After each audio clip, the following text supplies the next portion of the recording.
What's up, guys? It's your boy Omnisensei back with part 3 of One Piece What If. OC Reborn as Smoker. Trained by Garp. The Revolution of Marines. If you enjoy my content, consider buying me a coffee. Link in the description.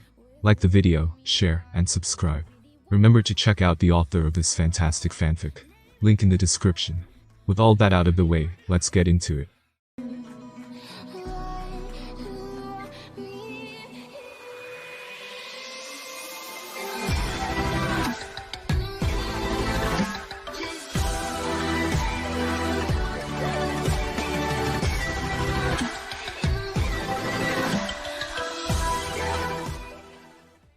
Robin, I thought as I locked my eyes on the young girl, so I arrived at the right place, it seems.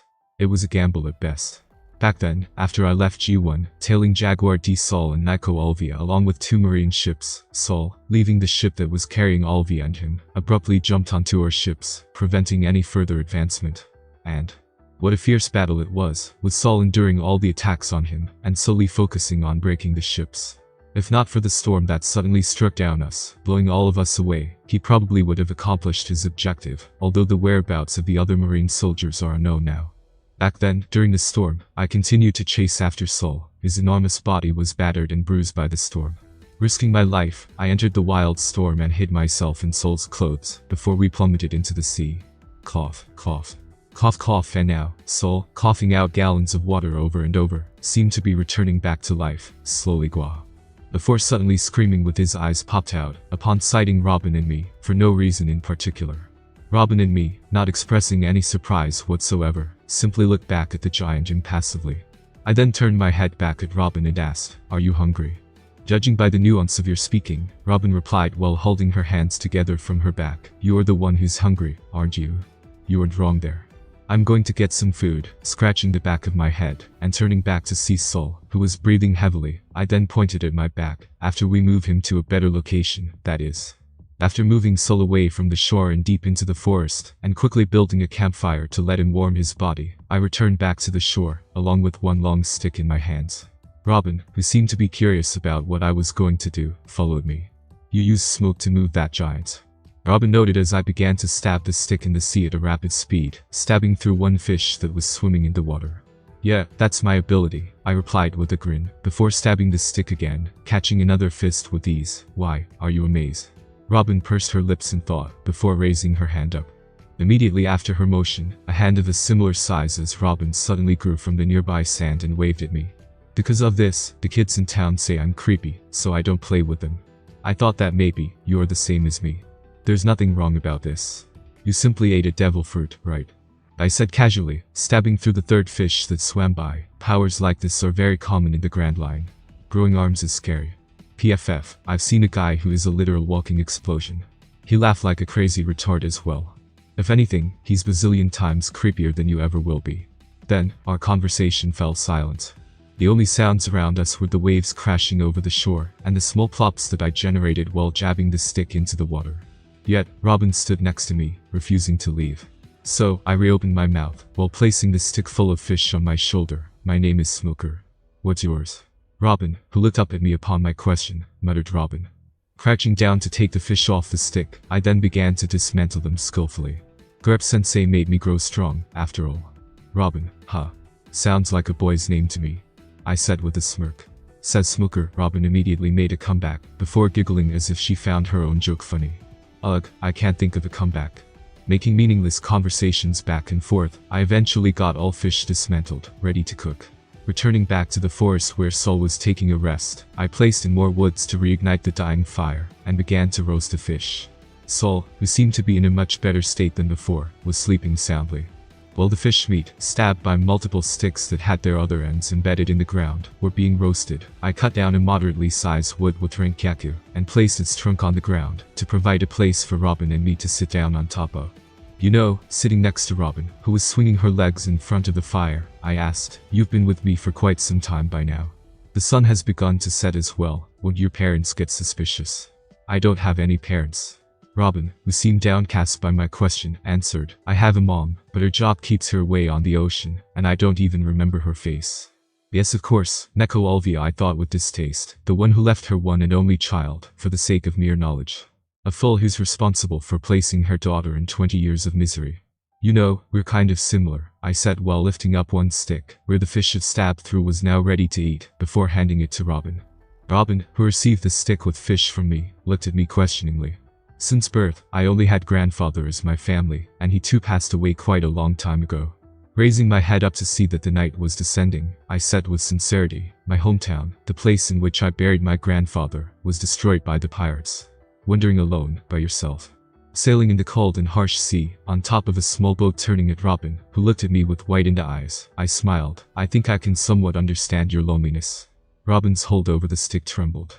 After all, it probably was the first time she's met someone who's so similar to her in many ways, someone whom she can bond with, unlike the people on this island.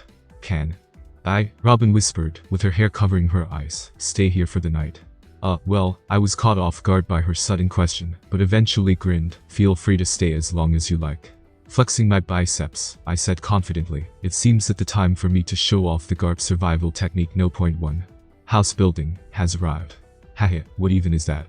Robin, who laughed at my antics, commented before taking the bite off of the fish. Deep into the night, where the fire was off, there now stood a small wooden house that I quickly built.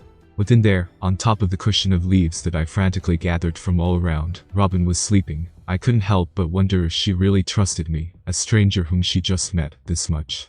She's still an innocent 8-year-old. I sighed while raising my head up at the sky, where the stars were shining brilliantly. But from this incident, she begins 20 years full of suffering, just because of her possession over the knowledge. My face darkened. Once again, I reminded myself of the reason why I came here, and steeled my resolve. You know, this is pretty good. Then, a voice was heard from my side.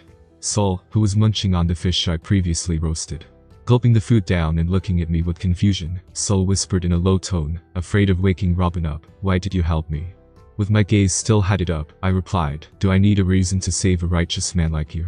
I betrayed Marine. You're going to be in trouble if you help me. Sol stated with a sigh, besides, we fought back then. I don't understand why you're doing this all of a sudden. If I had more strength, I wouldn't have put up such acts.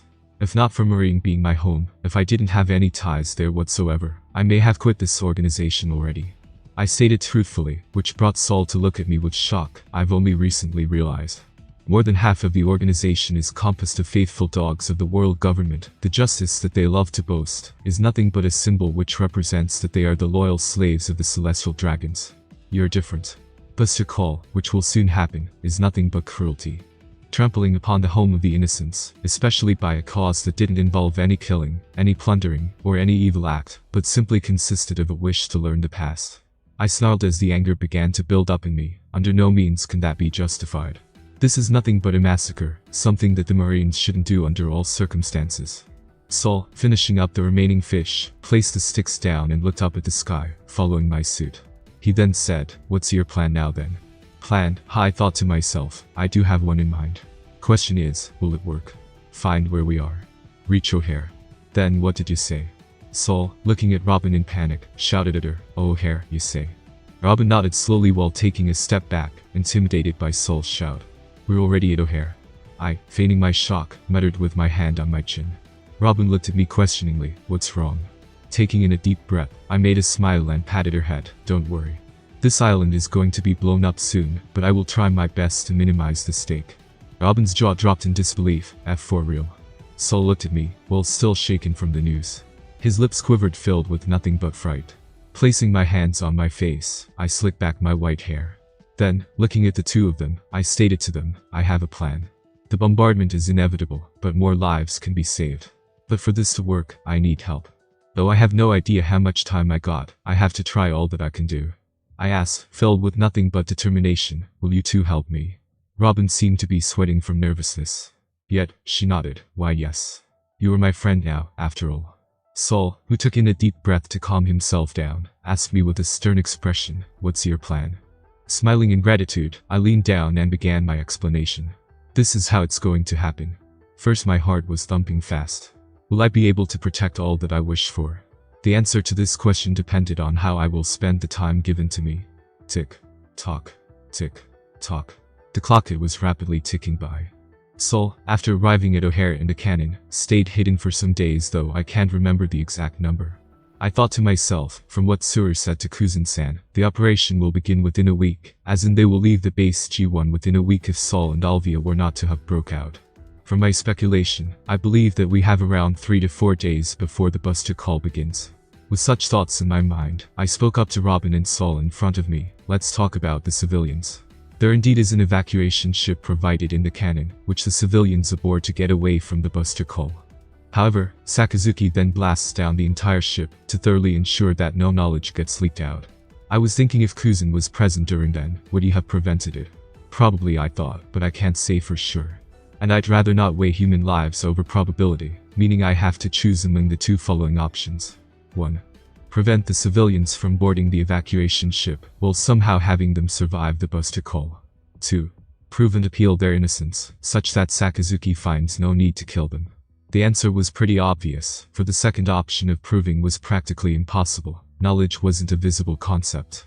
You don't know if a particular individual has it or not, and he or she can simply fabricate a lie. Lie detector, you say. A convenient tool like that doesn't exist. The first option is the only possibility. Then, what must be done in order to prevent the civilians from boarding the evacuation ship? There was no need to overthink. In terms of civilians, the world government can discern them. What they are interested in isn't the identities of those civilians, but the potential of them having the knowledge regarding the Void Century and Poneglyphs. This means that if they manage to reach the other islands prior to the buster call, in this world where billions of people live, there is no way for the world government to discern the Ohurans from the others. Thankfully, this wasn't the Grand Line, but West Blue. The average compass and average navigating methodology work here. I believe that making them get out to the sea will be enough to achieve my goal. However, I doubt that the people will believe words as abrupt as Marine, suddenly arriving to bombard the entire island into ruination.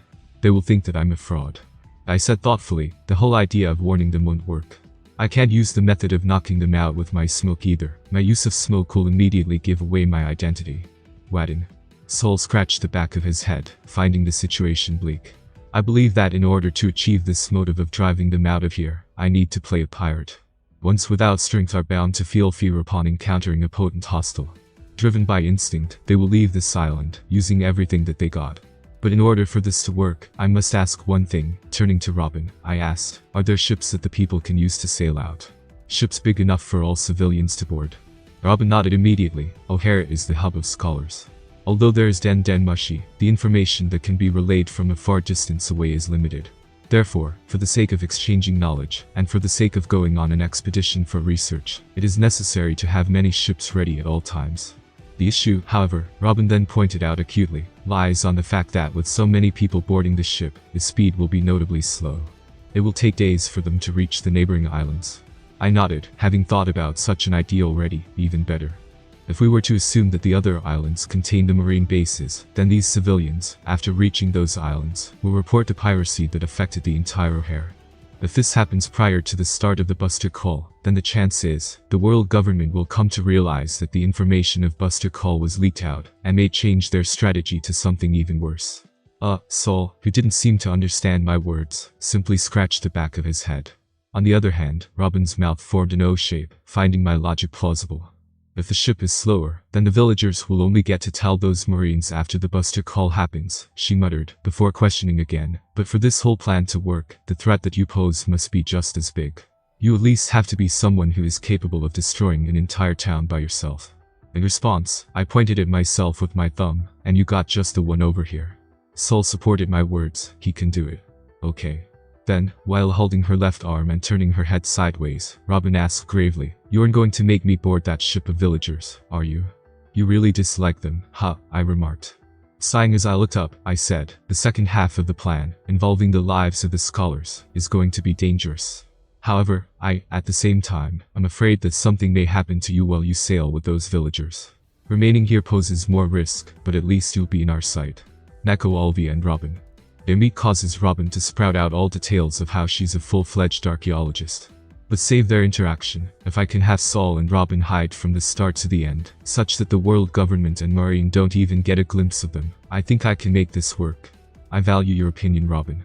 If you wish to stay, then stay. However, I, with seriousness, affirmed, I need you to promise me that you will act with maturity. Lives are at stake here. You already know me. Robin clenched her fists. I'm not going to whine like a baby. I want to help. Alright.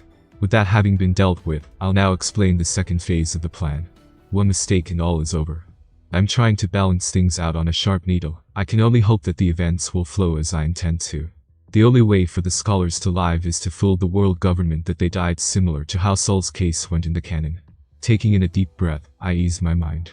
Ordering my thoughts, I finally opened my mouth back up after a pause. Sol. Your rank in the Marine was Vice Admiral. And if I believe, one of the requirements to attain the rank of Vice Admiral is to be capable of using hockey, isn't it?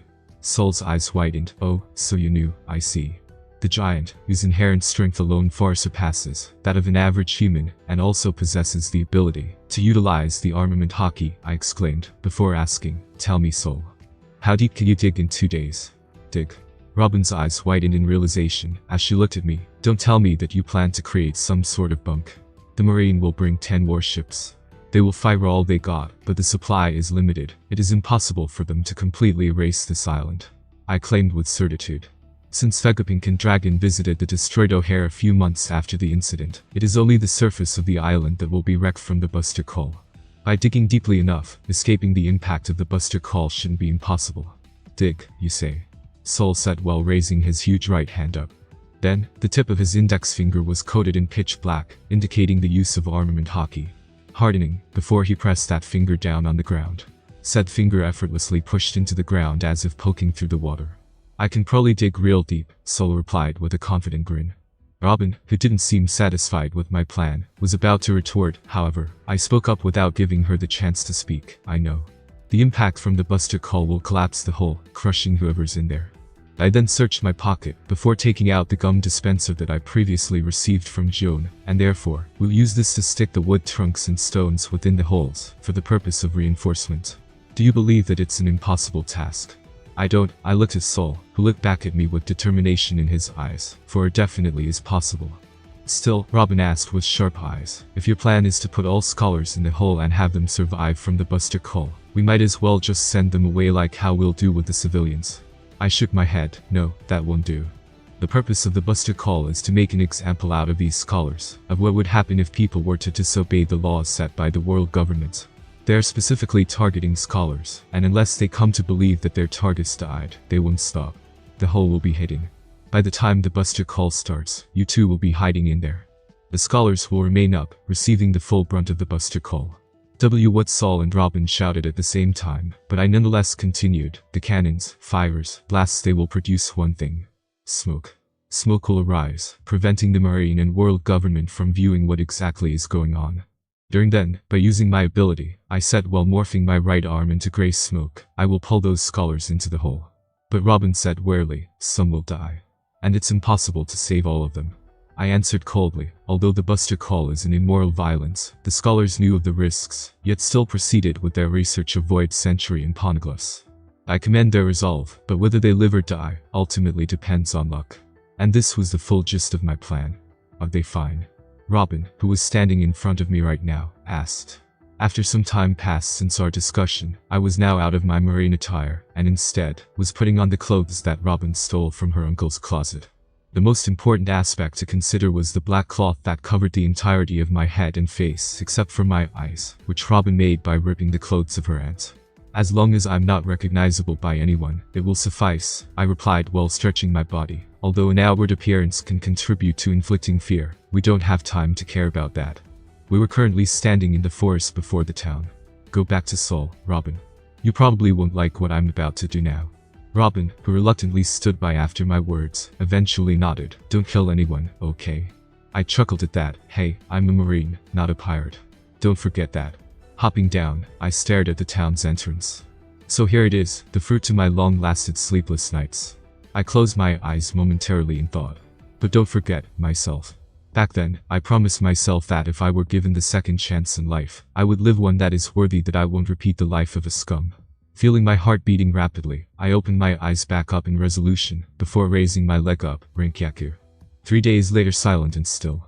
The large island of O'Hare, which was filled with liveliness just 3 days ago, had none of such quality remaining. The buildings diced and destroyed.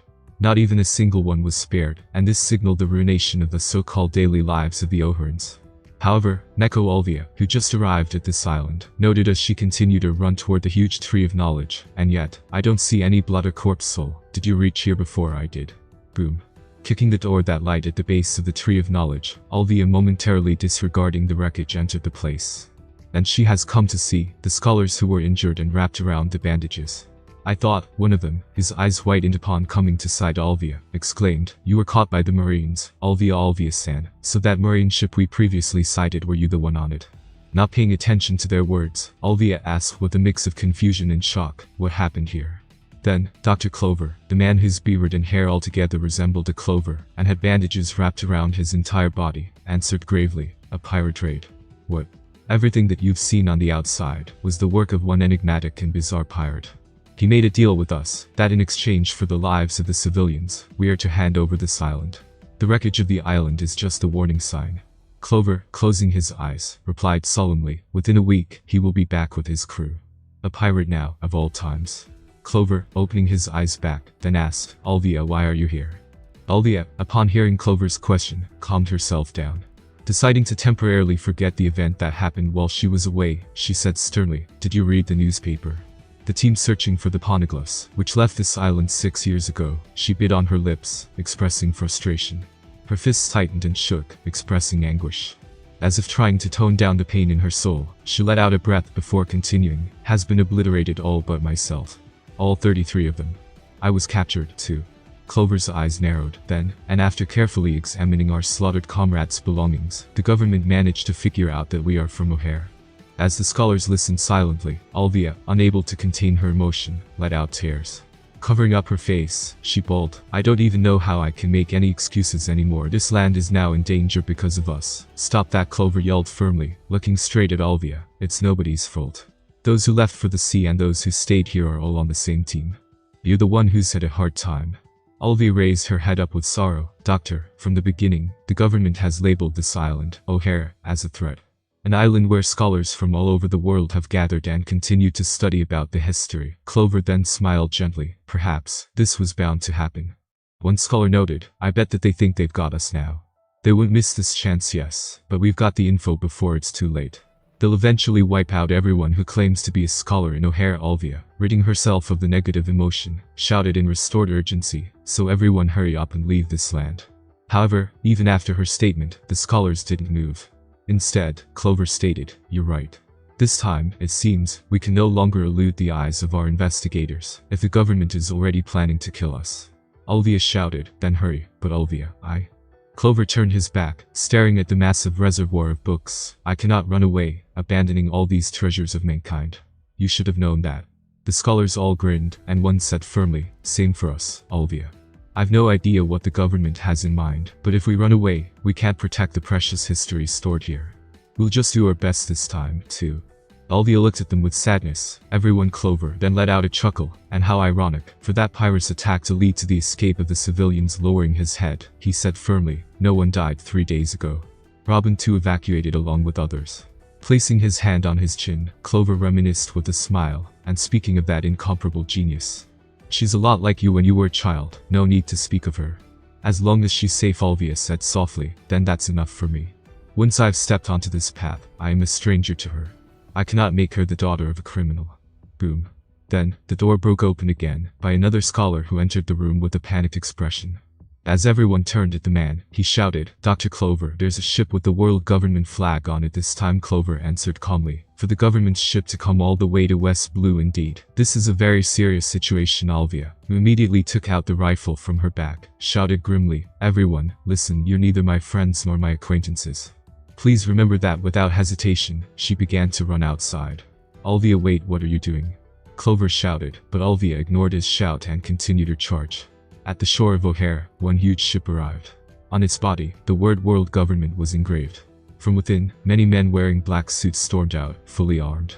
In the middle, 3 men, who seemed to be the executives of this operation, casually walked out of the ship. "Hey, notify headquarters, we're here." One in the middle, the man who went by the name Spandine, bickered, "Ha, so troublesome. I wonder if this'll get me promoted or something." They were the Cipher Poles, the secret agents who work for the interests of the world government. The official units are divided into ranks all the way from CP1 to CP8, with the higher number granting higher authority. Then there were two unofficial units, CP9 and CP0. Spandine was a member of CP9, and the one in charge of the current investigation at O'Hare. One on Spandine's right commanded, "Take anybody referred to as a scholar into custody," before stopping in midst of his order, as, What is this?" They came to sight the devastating ruination in front of them. The trees covered the view when we were on the sea, it seems the one on Spandine's left said while adjusting his glasses. Spandine, who had a cold sweat running down his side, exclaimed with astonishment, "Oi oi, you kidding me right?" In front of him lied a pirate flag that was embedded. The black flag had a Jolly Roger skull that was grinning at him. "Yes, sir." One agent then stopped in front of him and reported strictly, "There is no sign of life in this town. It seems that a pirate invasion recently occurred, but we are unable to confirm if the casualty arose." TCH Spandine, snatching the pirate flag by its wooden pole and slamming it on the ground, growled, "Damn it, don't tell me that even the scholars got away. How can this so?" Spandine then raised an eyebrow, as he sighted many scholars, tied by a rope, being dragged out from the Tree of Knowledge. Gone was the anger, and now, with his face slowly forming a grin, Spandine walked toward the tied-up scholars. "Never mind, ISUPPOSC somewhere in West Blue, nearby O'Hare Vice Admiral Kuzin." Captain Happy, who was seen to be standing atop the deck of the warship under Kuzin's command, saluted a Kuzin who was found lying on his lounge chair. Kuzin groaned in annoyance. "What is it?" "Chief Spandine of CP9 has arrived at O'Hare." "Who's that?" Kuzin's face wrinkled up in a frown. "Did you have to wake me up, just to tell me that, asshole?" Happy immediately took a step back in nervousness, while sweating profusely. I'm terribly sorry, sir." Joan, who was leaning by the rail, was looking down at the water with a darkened expression. "Smoker, where have you gone to? You aren't dead, are you?"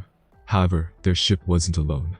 With them were 9 other warships, where 4 more vice admirals and the divisions under their command were situated.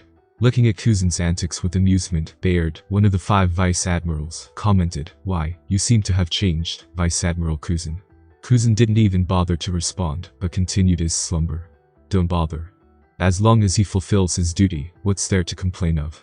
On another ship, the other one, who was seen with slicked-back light hair, sunglasses on his eyes, and a black suit underneath his justice coat, Vice Admiral Tensei, said stokely, "Let him be." "Haha, I suppose," Bayard laughed, before turning his head to his right, "and I believe that it's been a long time since I've seen you."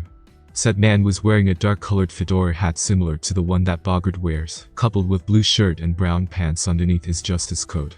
He went by the name Takakik, and has only recently been promoted to the rank of Vice Admiral. "You are pang on, Bayard-san." "I ate too much," Takakik said with a pale face, with his body hanging by the rail. "I think I'm gonna throw up. You surely haven't changed since the last time I saw you." And on one warship that lied at the right end of 10 warships that lined up, there stood one silent man. His appearance was covered by a white cloak he wore underneath the justice coat, but it wasn't enough to cover his chiseled body. With his arms crossed, he firmly stood without engaging himself in a conversation.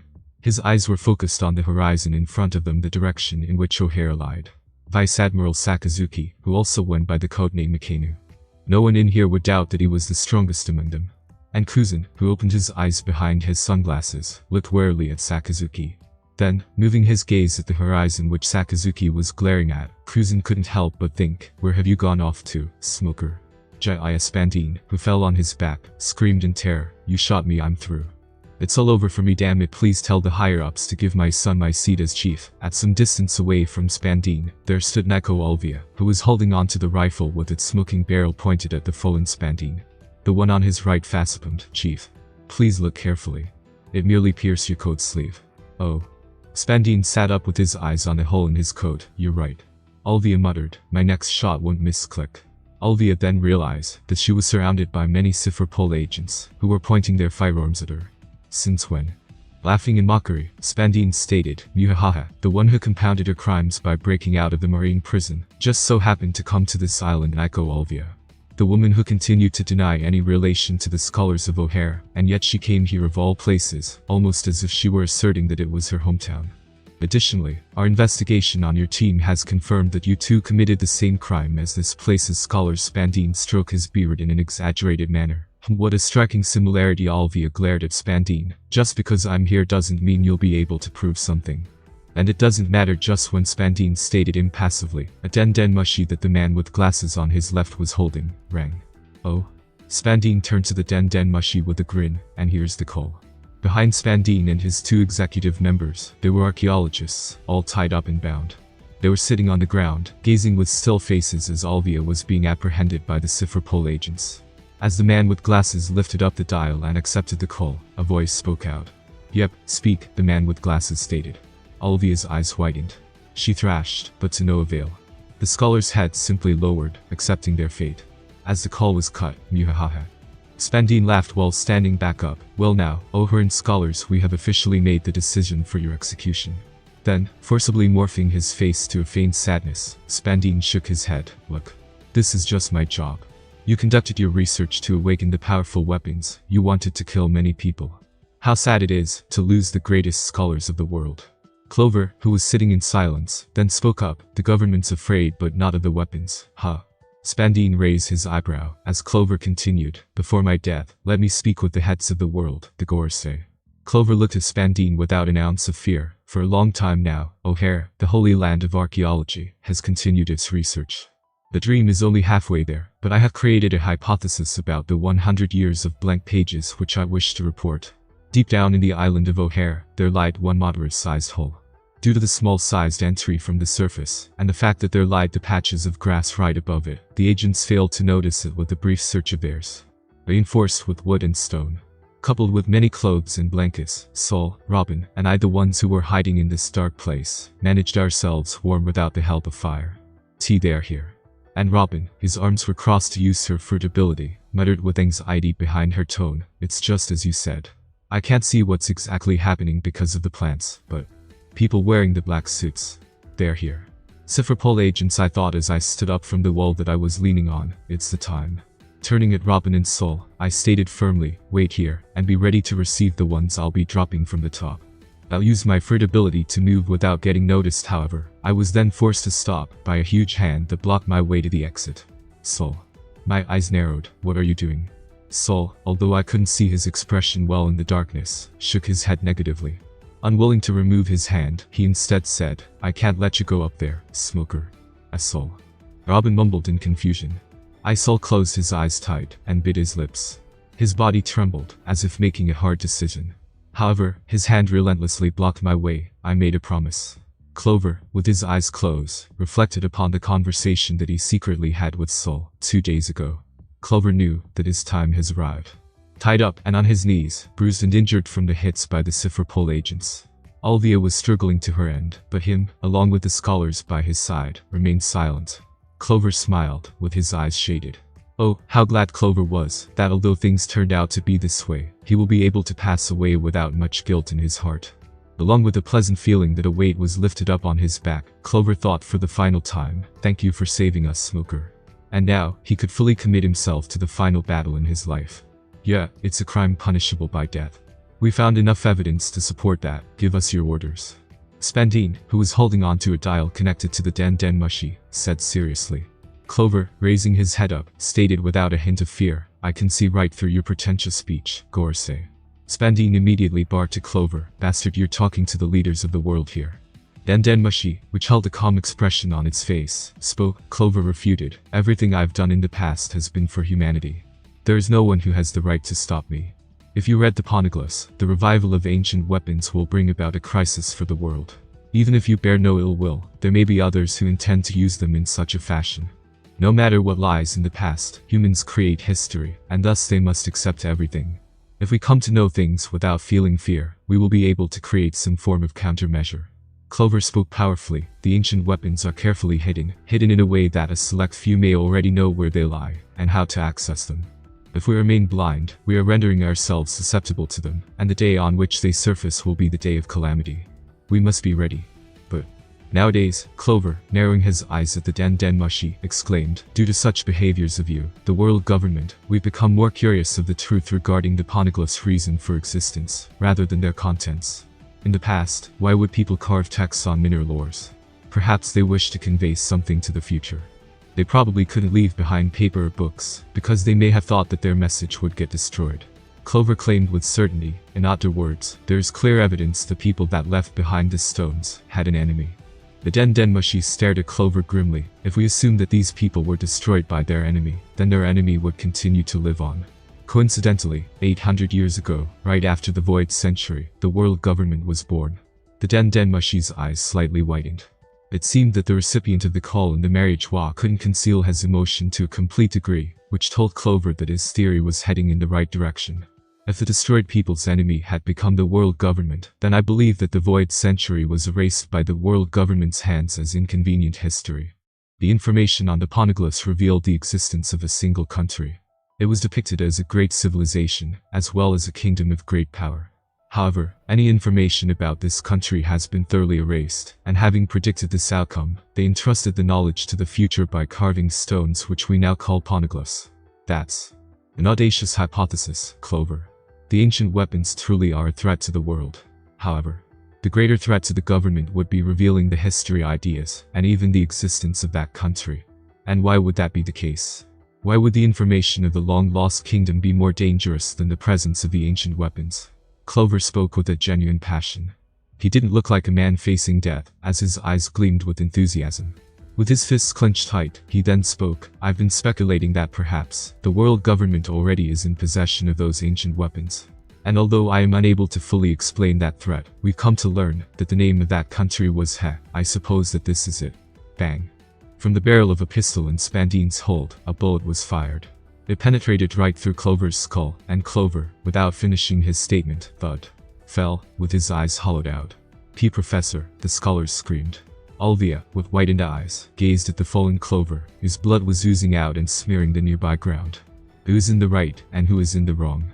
The threats behind the ancient weapons, the existence of the great kingdom from the Void Century, and setting examples in order to prevent the further leakage of the past knows too much. Was it the scholars' fault for seeking to know the truth? Was it the world government's fault for restricting the knowledge? In the end, what exactly is justice? Alvia finally slumped down, losing her will to fight back. She knew that after a long run, harsh days as a prisoner, and desperately reaching this island as the last resort, everything was over. Alvia, in the end, let out a hollow smile. "I'm sorry for being such a horrible mother. I hope that you will lead a life filled with joy." Spandine grinned while taking out a smaller golden-colored Den Mushi from his chest pocket. "Alrighty, it's Buster Call time." Then, he pressed the button. A request for Buster Call. One Marine soldier exclaimed, as the silver Den Mushi, the receiver for the signal sent by the golden Den Mushi, screeched loudly. All ships, Sakazuki's voice then boomed out all across the warships. "Arrange and prepare for bombardment." "Yes, sir." The 10 warships sailed to the front, rapidly traveling to O'Hare, which was now visible to them. As the world government agents hurriedly returned back to their ships, boom. The warship which Sakazuki stood on top of, then shot forth a cannonball at the Tree of Knowledge, setting it on a fire. Boom. Then, another shot was blasted from the warship under the command of Bayard, who grinned with his eyes locked on the island. Boom. The cannonball from Tensei's warship hit the village that already was in ruination. Boom. Takaka chuckled as he saw the sight in front of him. Now, the entire island was on fire. Kuzen watched. The island being reduced to ashes, the ruthless destruction. He silently watched the cleansing flame ahead of him. However, no one managed to see that behind those sunglasses of his, there were eyes colder than any other, losing the final hope he had for the world government. Absolute justice drives people insane. Boom. The cannonball was shot from the very warship that Kuzen was in charge of. Unable to bear the sight any longer, Kuzen changed his position, facing away from the scene. Boom. Boom. Boom. The faint noises of explosions reached all the way down here. With Saul's hand blocking the path, and his level of strength far surpassing mine, I knew that I was unable to get through. Boom. Dr. Clover, only Robin's weeping could be heard in the darkness along with the explosion noises. "Everyone, observation hockey, ha," I muttered while dazing off. Surrounded by the darkness, I couldn't bother to think. In the end, I've done everything that I could have done, and yet, failed simply because I was weak. Boom. This is what I said back then. I was ready to disregard their lives if the situation seemed unfit. However, although it was such a short time, I came to experience that they were nice people. Though they bear responsibility for researching the forbidden knowledge, I could tell that they were kind and genuine, the likable bunch who loved parties just as much as the others, the ones who possessed no strength, but still stood up for their ideals. Boom. I lifted my hand up. Though I couldn't really see properly due to the darkness, I nonetheless gazed at it. The justice, ideal, righteousness, goal, whatever they may be, they are only allowed to be spoken from the mouth of the strong. In the end, I was being foolish. Just as how I thought at the very beginning, my involvement, in the end, seemed to be nothing but a fly's pointless struggle. Boom. What a sight, I commented as I looked up at the sky, filled with dark smoke. What a devastating scene it was. The island, having been charred and destroyed to a great degree, was reduced to a useless pile of land. No trees, no plants, no vegetation whatsoever. However, I could see the burnt limbs and body parts of the dead, here and there. Careful, Saul, his face held nothing but guilt, muttered. Samaria isn't safe to step on top of. The two of us looked ahead of us, where Robin was seen to be standing, with her back facing us. She didn't speak but simply watched around her in silence, of what her home has become. What now? The pirate invasion that supposedly happened prior to the destined Buster Call. Soon, the O'Hearns will notify the Marine branch that they reach, and the higher-ups will come to realize that someone, perhaps a Marine or world government-related individual, tried to prevent the Buster Call from happening. Additionally, since the civilians knew Robin's appearance, their accidental or non-accidental slip may lead to devastating consequences. Too many risks for such a low return. Feeling as if the depression was getting to me, I took a deep breath and cleared my mind. But wake up, smoker. I don't have the luxury to whine. The lesson that I've learned from this incident won't go to waste. Higher rank. Those who are willing to back me up. I don't necessarily wish to change the Marine from inside out or whatsoever, but I should at least have the strength not to conform. What about becoming a pirate, you ask? If that were to happen, Garp-sensei will kill me himself. Then, Professor Clover, everyone is dead, right? Robin, who was standing in front of us, mumbled in a teary tone, my homo hair is gone from the map. Her small body trembled. Saul on my right seemed restless, wishing to comfort the child, yet not knowing if he had the right to do so. And I know. Before this Buster Call happened, you guys were enemies. Saul betrayed Marine and sailed all the way here, and you, smoker, were chasing after him. My eyes widened as she stated, was she not asleep during that night when I spoke with Saul? Just tell me this, smoker, Robin, turning around to face me, asked as the tears flowed out of her eyes. Was my mom here? What a hard question it was to answer. This pang of guilt, I wished I could simply turn around and evade the answer. However, she deserved the truth. No matter how she may think of me, or how powerless I may be portrayed as, I couldn't afford to lie. Therefore, as Saul turned his head around, I replied grimly, yes. Death, it isn't a simple thing. When people die, the blood splatters, bones break, muscle fibers tear apart, and intestines spill out, and above all, that horrifying and disgusting stench that cannot be explained. When you imagine your loved one being in such a situation, will you be able to maintain your calm? Definitely not. I could understand what Robin must be going through. I understood her rage for this world. And as her head was lowered with her face invisible to me, and as the teardrops continued to drip down, I asked, do you hate me, Robin? I initially said that I will reduce the casualty as much as possible. I explained my plan with baseless confidence, and though I managed to save those that she disliked, I let her loved ones die.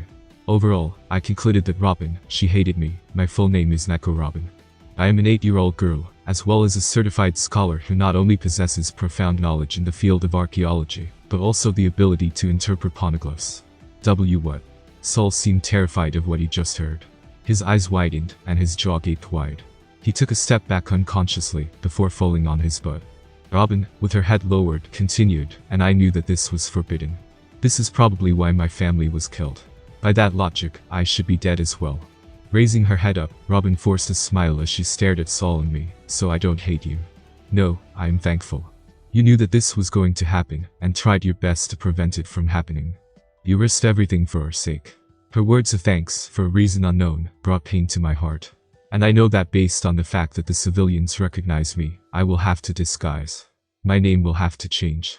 Unless I wish to be killed, my true identity will have to remain hidden forever. But still, then, something unexpected happened. Robin's eyes gained a fire within, a will was rising up within her. Instead of falling into despair, she stood back up, with a set goal in her mind. The world government. I want to destroy them. And from her mouth, a bold sentence was spoken. It was a goal that can't be treated lightly, and why, you got the same goal as me.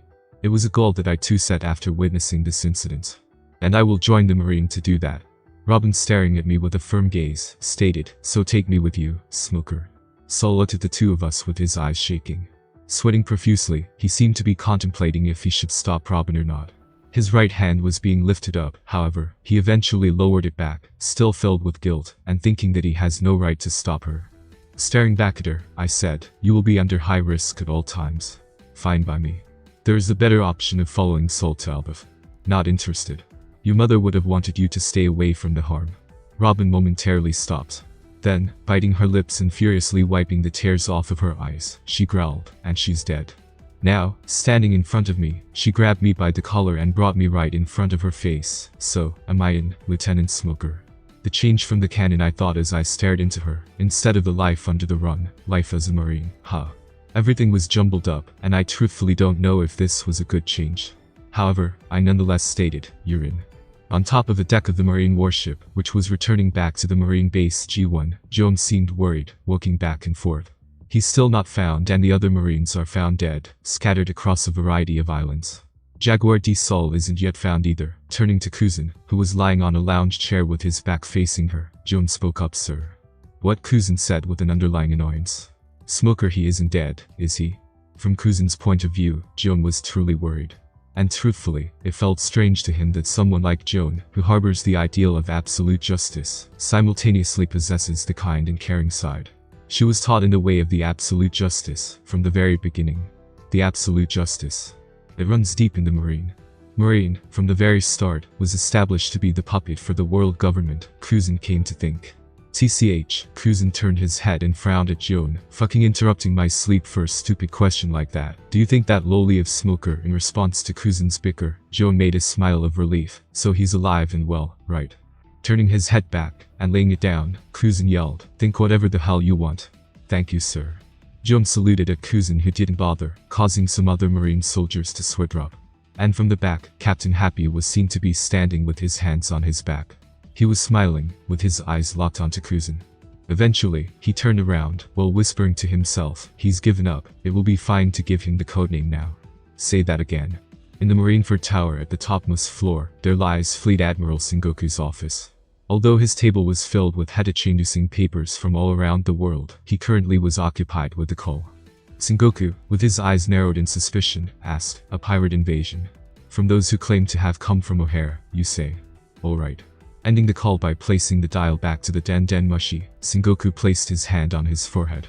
The leakage of the information, without a doubt. However, no matter how I look at it, there's no way that the leakage could have been from our side. All 5 Vice Admirals were selected after a careful inspection. Vice Admiral Kuzan was the biggest issue, however. The report stated that he was on his ship, sleeping through the entire progress. The ones who previously chased after Seoul. Evidence was found that the very ship that the Marines used to chase, sank within this storm. The only one who might have stayed alive is Lieutenant Smoker, but knowing that he was none other than Garp's lone and favored disciple, as well as the report stating that he's never visited the West Blue before, the chance of his involvement in this matter was practically non-existent. A reinforcement to the West Blue, to monitor those civilians from O'Hare, however. Muttering to himself, Sengoku flipped through a few papers, before stopping at one. "This island will have to be an exception." On that paper was the report regarding one island. There was a picture that showed the devastating scene, where the dead corpses were walking around what seemed to be a hollow town. To think Gecko Moria survived after his loss against Kaido. Sengoku clicked his tongue. How unfortunate, scum like him is better dead than alive. Below the picture lied a bounty poster, where the wanted man had red hair and pale blue skin. It read, "Nightmare Gecko Moria, wanted dead or alive. Bounty. 320 million Bili." "This is where we part, it seems," Sol, who looked at the two of us with worry-filled eyes, said. "I suppose so," I nodded in a stern manner, before pointing my thumb to the back. "And those books, ya, don't worry about those." Sol forced a grin, "Shishi. I'll return with my team to get those books. They are the last wish of Robin's family." Robin bowed her head at Sol. "Thank you." Sol quickly shook his head with his hands up. No, don't say that. I don't deserve your thanks. I failed as a Marine, and this happened cause of me.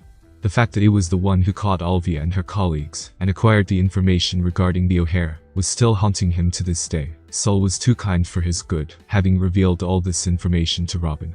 Robin, raising her body back up, said stoically, "It's fine. Things were out of control."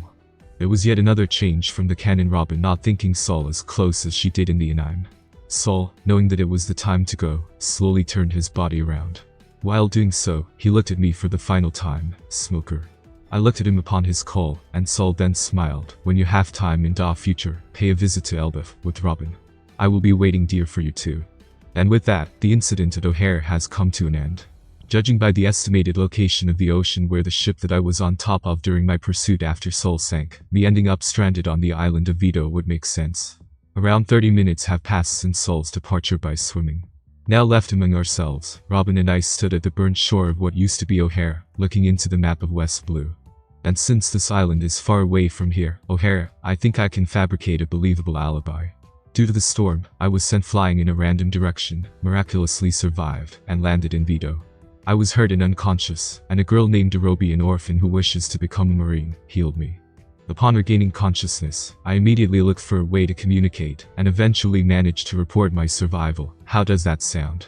Robin, who listened to my suggestion, replied in a monotone, "It's rough at best, and there are many variables that you overlooked. But in this situation, a plan can come later. We have to get out as soon as possible, in order to avoid any risk of being sighted." Then, Robin placed a compass on top of the map, and rotated the map, and the rough direction to Vito, based on this map, should be that way. Question is, through what method will we travel? Through smoke, of course. In response to Robin's inquiry, I opened my hand such that my palm was facing up, and generated a swirling mini tornado of white smoke on top of it. As the swirl progressively became more dense and intense, and enlarged at every second, I then threw it right in front of the two of us. Said mini tornado of smoke, upon leaving my palm, suddenly morphed into a cloud-like shape, before sitting on top of the burnt shore. We'll travel above the clouds using this. That way, we would be able to evade being sighted by anyone throughout the entire travel. Robin asked with wariness written on her face, "But for how long can you maintain this flying nimbus?" I shrugged, "Days." Robin looked at me in disbelief, "Days?" Immediately after, she crossed her arms at the next moment, and bloomed several hands around her. "I don't believe you." And she only lasted for a minute or so, not being able to maintain her ability intact for a long span of time. "I can't even keep my hands up for 10 minutes, and you say that you can last for days." The extent of one's fertility is proportional to one's physical prowess. It's natural that I, who's been undergoing a training routine for quite some time, am more proficient in this aspect than you, an 8-year-old. I explained while taking a seat on top of the prepared smoke-made flying nimbus. "Huh. That's new," Robin muttered in deep thought, and eventually accepted my answer with a nod. And according to Kaido in the canon, the fruit awakening occurs when one's body and mind fully catch up with his or her fruit. "Robin," I looked at her expectantly, "just as you said, the sooner we leave this place, the better." "Yes, indeed." Nodding once more, Robin took a step forward. However, she then stopped, as if feeling attachment to this ruination. Without any word, Robin turned around and gave a final look at the ruined island, which used to be her home for her entire life up until now. She, being a child who hasn't left the island even once, I couldn't see what expression she held as she watched the devastating scenery, but there was no need for me to do so to know that she was currently enraged. The devil of O'Hare, huh? I found this situation ironic. In canon, she was branded as the devil child and lived the life of the prey. However, here, she strives to become the devil of her enemies, the predator who mercilessly slays her targets. Just like me, who has determined to differ from the original smoker. Though the man's sense of kindness is praiseworthy, such is a useless quality without strength. This incident will forever be engraved in my memory. However, I will use this experience as the soil for my growth, and I promise I will become the strongest, strong enough to break free from these chains around me. And now, Robin turned back, looking calmer than ever. Walking over, she casually sat right in front of me, and tapped my leg. "I'm ready." At sir at the end, choreboy Roby. However, Robin sat still without any further words. Eventually, I sighed, "How rebellious," before we begun our flight. February 17th, 1502, Karibari, New World within the island of Karibari, filled with numerous palm trees and mountains. Hundreds of pirates were found. None of them seemed to be well, with them having sustained heavy injuries to the extent that they were no longer able to fight. And in the middle of the group, there sat one man wearing a captain's hat. He, while out of breath, turned his hazy eyes at his front, where the Marines were swarming their way in. Tap. And in front of them all, one seemingly old-aged female Marine officer was found walking in an elegant manner. The usually warm and gentle environment of Karibari, at this moment, was filled with nothing but sharp coldness. Her presence alone was enough to drive the pirates into fear. Strange, the pirate captain, who wiped the blood off of his mouth, muttered, "I thought you've gone elsewhere, Admiral Ginkichi." The gray-haired woman narrowed her eyes. As the Marines now completely surrounded the fallen horde of pirates, she stated coldly, "You underestimated me, Martini Hook." Leaning closer to the fallen pirate captain, who goes by the name Hook, Admiral Ginkichi, or Anastasia, placed her right hand right in front of the man's exposed neck. Subsequently, said hand morphed into terrifying blades of iron, ready to sever the flesh and bones at any moment. Strange, isn't it? for the higher-ups to order an admiral to capture the pirate whose bounty amounts to a mere 439 million bili, and for such pirate to escape my pursuit for an entire month. It's as if he knew where I would be heading every single damn time. Huck gulped as he felt the cold sensation of iron against his neck. Disregarding the nervous man, the admiral continued, I came to determine that you aren't a mere pirate. There is a certain connection, either someone within the ranks of Marine betrayed, or you successfully implemented a spy. Therefore, by speaking the false information regarding my destination to the headquarters, here I am, finally seeing you face to face. Anastasia then leaned in further, such that her lips was now right next to Hook's left ear. So you will tell me who's the one? Fuck, Hook. His breaths quickened and the sweats poured out of his trembling body. Cursed.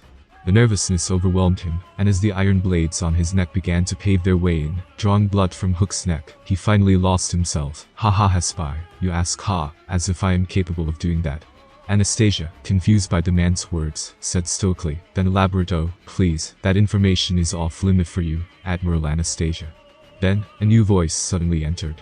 Anastasia swiftly turned her head to the direction in which the voice was coming from, and found the orange-haired man, casually walking with his hands in his pockets and justice coat around his shoulder, all alone. Huh. One Marine soldier, who was tying a pirate with a rope in his hands, froze upon sighting the man, Admiral Sitahabi. The others too looked at the orange-haired admiral in shock. At this moment, they couldn't afford to process any thought but simply wonder of what such man was doing here at this time. Anastasia, turning her head back at Huck, whose gaze was headed at Blaze with a sense of familiarity, remarked in a low tone, of all possibilities, to think that the Admiral himself is involved in a lowly matter like this. Since when did you betray the Marine? You're thinking it wrong here, Blaze, smiling casually, said as he continued his steps toward Anastasia and Huck. I didn't betray anyone, and I still am a Marine. If I were to comment, it is you, Admiral Anastasia, who betrayed us by distrusting your colleagues and speaking false information. Anastasia, without any hesitation, clenched her hand with the intention to sever Hook's neck. However, before she could do so, Hook suddenly sank into the ground, causing her grip to miss. Looking down, she saw a huge zipper that was gaping open on the ground, with there lying nothing but darkness beyond. Who are you? Glaring at the orange-haired Admiral, Anastasia growled. Reflecting her attentiveness, her skin began to turn metallic gray. In response, Blaze reached his hand into the inner pocket of the justice coat and took out a mask that depicted a smiling clown. Then, placing it over his face, he said as he now stood right in front of Anastasia, why, that's a nice question to ask. The Marines, who were feeling the sudden rise in the intensity of the atmosphere, watched with a mix of confusion and horror, as Blaze bowed in a gentlemanlike manner. As you know, I am Admiral Blaze of the Marine, who goes by the codename of Sitahabi. However, at the same time I am also known as the rib-tickling clown Piero, the chief of the Cipher Polagiciro. Then, fixating his posture straight back up in an exaggerated manner, he clapped his hands twice. Zip. The zipper on the ground then expelled Hook out such that he was sent flying in high up, before spontaneously closing and disappearing from existence. Then, with a thud, Hook fell right on Blaze's left. Hook, surprised that he was still alive, huffed and puffed his breaths out as he hollowly gazed at Anastasia ahead of him. And unfortunately I cannot afford to have you kill my fellow Martini. After all, he will be required for the upcoming plan by the world government. Without replying to Blaze, Anastasia raised her right hand up, which began to morph into a gigantic yet sharp blade. While doing so, she commanded firmly, all Marines, leave the pirates and retreat immediately. The man in front of us is not an ally but an enemy. The clash will be inevitable. Nope, and that can't happen either. Blaze pointed his right index in a particular direction covered by trees. I apologize for resorting to this, but your underlings know too much. Today, within the island of Karabari, all of you will be facing death by the Martini pirates. Oh, what a sad news to hear then, Tobushagen. Ryutachi. An incredible wave of energy was blasted off of Blaze's finger, which flew into the dark forest ahead of the Marines, before, Guam. A distant noise of the explosion was heard in everyone's ears. Our ship's shit, and the Marines immediately realized that the noise was the indication that their ship was destroyed by a single technique of Blaze. Simultaneously, clang. Blaze was seen to be blocking a huge blade of the gray-haired Admiral, with his armament hockey-coated left arm. CP0 or not, laying a hand on my soldiers or my ship is unacceptable. Then, as Anastasia's iron blade suddenly morphed in a bizarre manner, attempting to encase Blaze's arm that was in contact with, she declared, furthermore, by no means is allying with criminals acceptable to Marine. The one who will be facing death today is you, traitor. However, before the iron could crush the man's arm, the arm itself suddenly became flat and easily slivered its way out of the iron mass. Truthfully speaking, I doubt it. With his facial appearance hidden by the mask of a smiling clown, Blaze said impassively, boom. Before his fist met Anastasia's iron mass, thus marking the start of the battle between two powerhouses. 3 days later, February 14th, 1502 at every hour during our travel above the clouds, we ensured to check that we were going in the right direction, through the use of compass and map in our possession. Though Robin seemed nervous of the fact that we didn't have a plan B to prepare for what-ifs, thankfully, we managed to sight the distant island that seemed to harbor a huge city. Phew. At least the first step hasn't gone wrong. Robin, who seemed notably relieved by the sight of the land, let out a relaxed sigh. Then, she turned her head back to face me, and inquired, and now, how should we sneak into the island, such that no one notices our entry?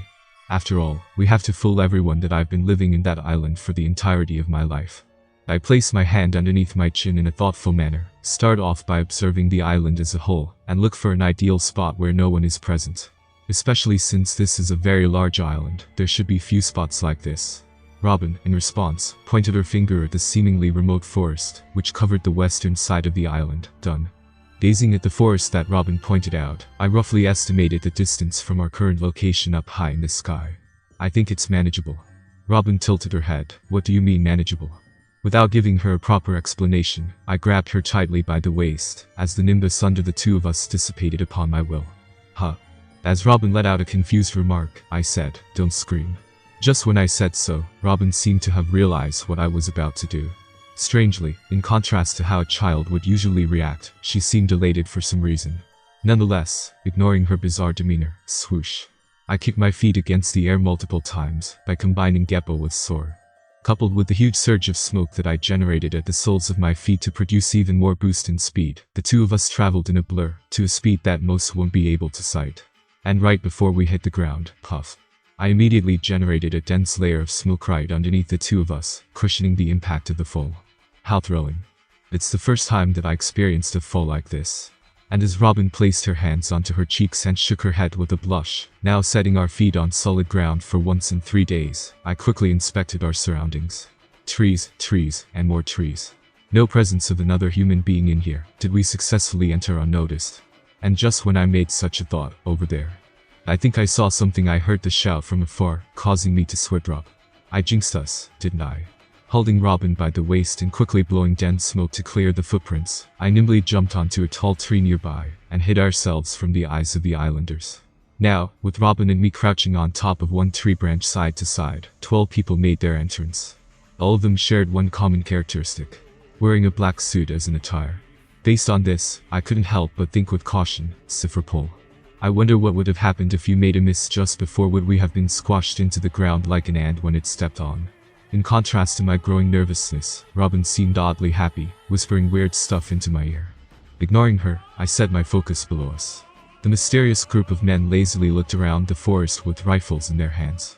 Their faces held nothing but a frown as they did so, as if having expected to sight no one from the start.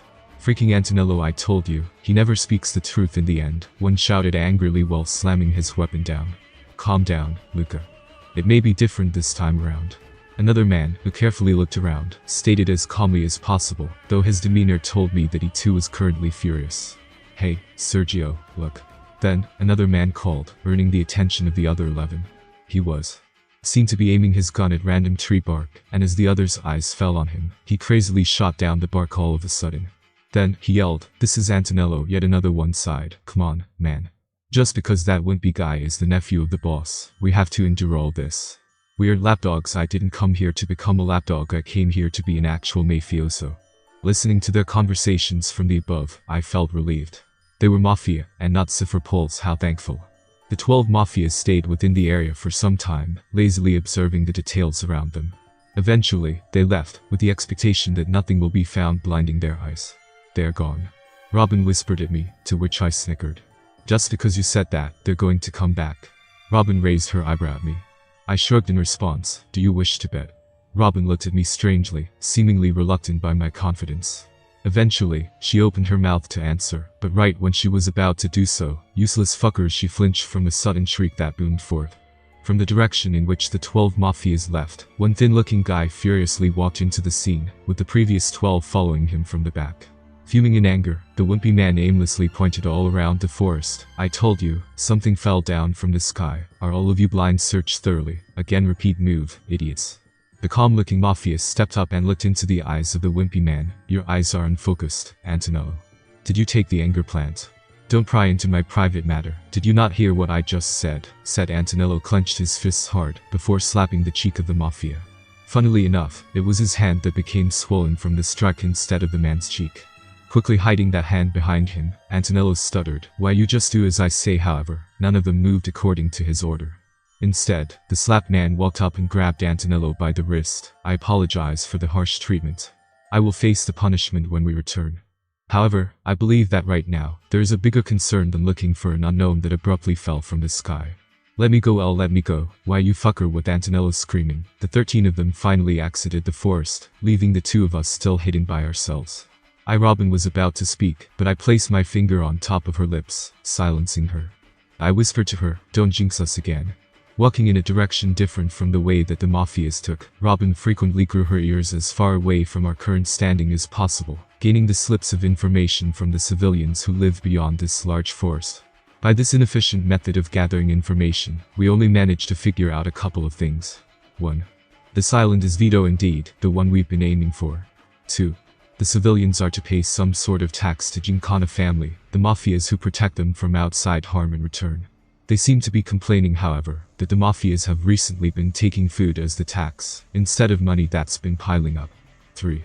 Those without the ability to pay taxes are expelled to the outskirts of the city, and are termed as druggies. For all of them, tend to be addicted to an abusive drug called anger plant, that reduces them into animals incapable of thinking. Smoker, and now, standing still in the forest, Robin mumbled in exhaustion. So what plans in your mind? I replied in a thoughtful manner. I think you should act as one of those so-called druggies.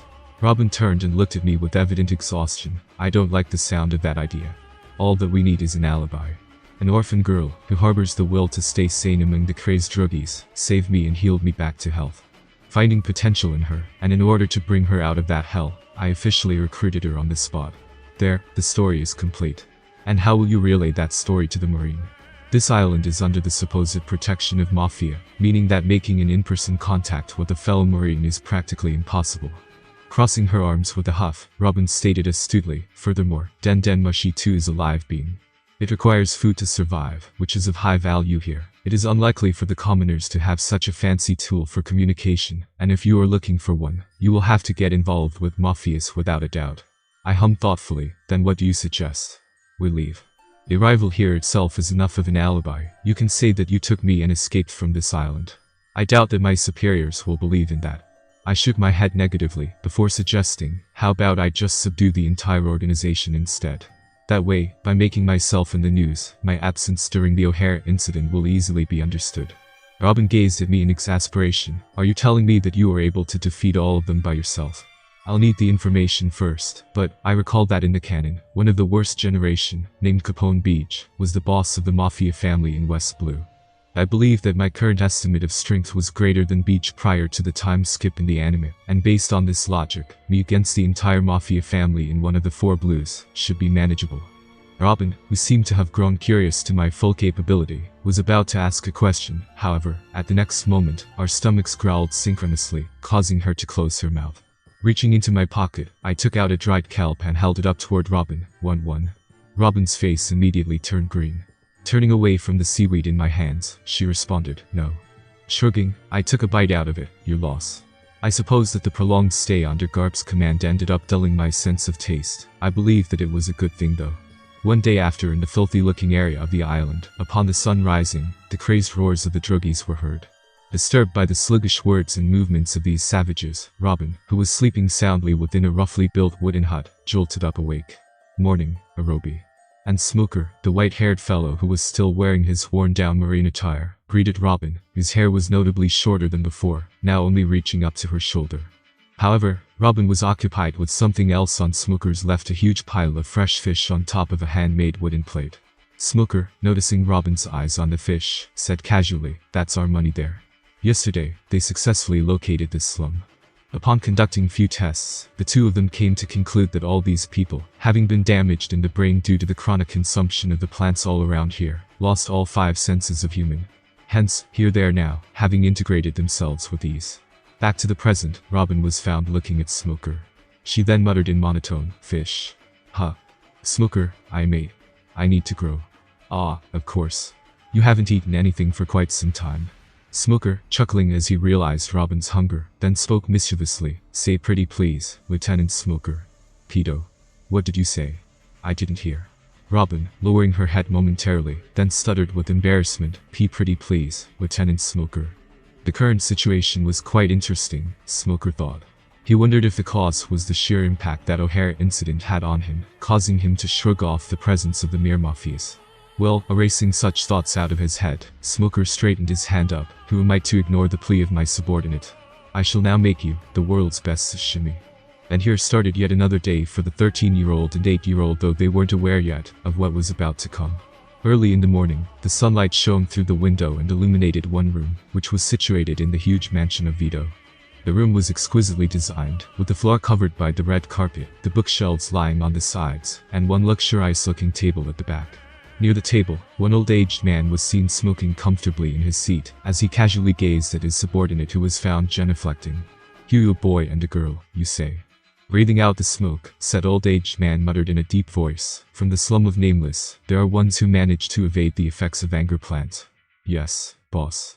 We thoroughly checked and found no error on our side. Prior to their exile from the city, all exiles, without a doubt, were exposed to the effects of the drug that we implemented prior to their expulsion.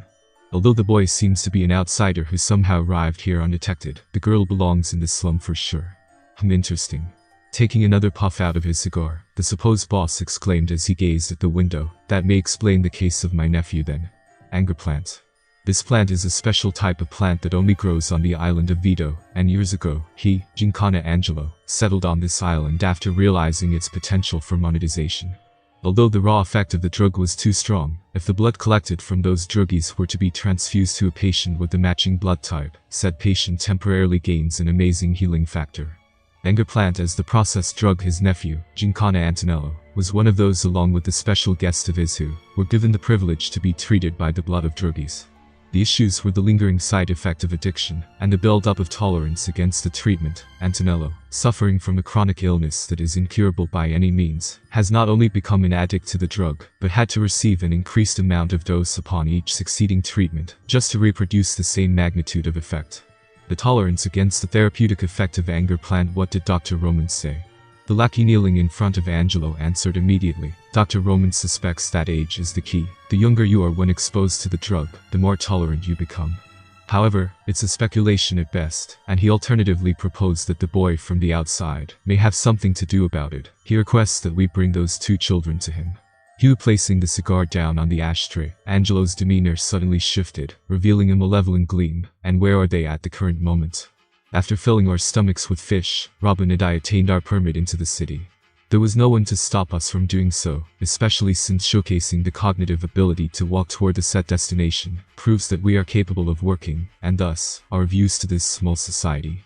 Therefore, entering the lively city of Vito early in the morning, here we sat on a patio that lies outside of one cafe, with cups of water to quench our thirst. And Robin and I were currently enjoying a moment of peace. Here, Robin, who attained a milk mustache, handed me the rolled-up newspaper. I saw it as we passed by a newspaper stand. How much was it? I asked lazily while taking the hold of the newspaper. 0. I stole it, after all. I see. Picking my ear, I said casually, place this back after we are done reading then. Robin, with her elbow on the table, leaned her face on her palm as she gazed at me blankly. You are fine with me stealing. What stealing are you talking of? Not bothering with her stare, I shifted my eyes onto the newspaper. But I knew that on my collarbone, which was currently covered from the view by the newspaper, Robin grew an eye to read along with me. And right away, I see the big news indeed. Right away from the title page, there was one huge picture of a mushroom-shaped explosion cloud covering an entire island. It read, shocking. The world's infamous scholars as the evil masterminds. O'Hare incident scholars, including the infamous Dr. Clover, were executed for the unacceptable crime of deciphering the poneglyphs, for the purpose of awakening the dangerous weapons of the past blah blah. 5 vice admirals valiantly condemned the criminals. What does it say? I lived on the outskirts for most of the time, so I can't read. Robin, who suppressed her trembling tone as much as possible, asked while acting the slum girl Arobi. This information is off limits for a kid like you. Why? Is it something lewd? Keep imagining flipping a page. I then narrowed my eyes at the sudden piece of information that I came across. Vice Admiral Kuzin, bestowed with the codename of Akichi, Blue Pheasant. Hold on. Pheasant was already in use by Admiral Anastasia. For the sake of symbolizing the strength of the Marine, no codename is allowed to overlap, and this meant that Admiral Anastasia is she dead. Upon flipping to another page, my inquiry was resolved. The warrior Karibari, and the winner. Martini Hook, the super rookie whose bounty was recently renewed to a sheer 1,600,000,000 Bili. And while I was occupied at O'Hare, many things seemed to have happened all around the world. The fall of the fading star, and the rise of the burning Justice Admiral Akenu and his glorious feats. With this, the current 3 admirals are the following: Sitahabi, Heron Izumi, and Akenu. If the events are to flow the same as the canon, the former 2 will eventually step down from the seats within the next 20 years. Grimacing, I flipped to the next page, Rise of the Undead Gecko Moria's Resurrection. And there, I found yet another piece of knowledge that piqued my interest. On the island of Suspiria within the West Blue, the countless undead were abruptly sighted, rendering the island unlivable. Marine officially stated that based on the investigation, such is likely to be the work of Gecko Moria, the nightmare who lost his war against Kaido of the Beast a year ago. It was originally speculated that he faced his death in that war, but now, the phenomenon proved otherwise. Well, seems like the Marine is busy as always. Amazed by what I managed to learn from this piece of newspaper, I finally reached the end. But knowing Sengoku's character, it is unlikely that he will sit still. Similar to the case of O'Hare incident, it is likely that he assembles a secret team to end Moria once and for all. Then, the question was, how did Moria survive during his time of adversity? Without the 7 warlords system, there is nothing that is protecting him from the Marine, and judging by how he's likely to be severely weakened, the world government won't offer current Moria one of the 7 seats. The year 1502, there surely were a lot of things happening. Closing it and raising my head up, I found Robin, whose eyes were now closed, and forearms were crossed, signaling the use of her third ability. Meditating, remarking impassively, I finished the remaining milk in my cup, and awaited for Robin to finish her eavesdropping. The people passed by, busy with their daily lives. Though the 2 of us were far from normal, to them, we appeared as nothing but a teenage boy and a young girl. I couldn't help but chuckle as I thought about it. Thanks for waiting. I periodically need to meditate, to keep myself in control. If I don't do so, I find myself getting angry for no reason in particular. And after some time passed, Robin finally opened her eyes. Relaxing her arms, she asked knowingly, "Since I made you wait, why don't I tell you a funny thing I've heard as we previously walked by?" I shrugged, sure. It's only been spread very recently. Robin pointed at the huge mansion that could be seen all the way from here. Since you are an outsider, you must not know, that mansion over there is the base of the Gincana family. And apparently, the boss of the organization, Gincana Angelo, discovered that overconsumption of food is the cure to the effect of the anger plant.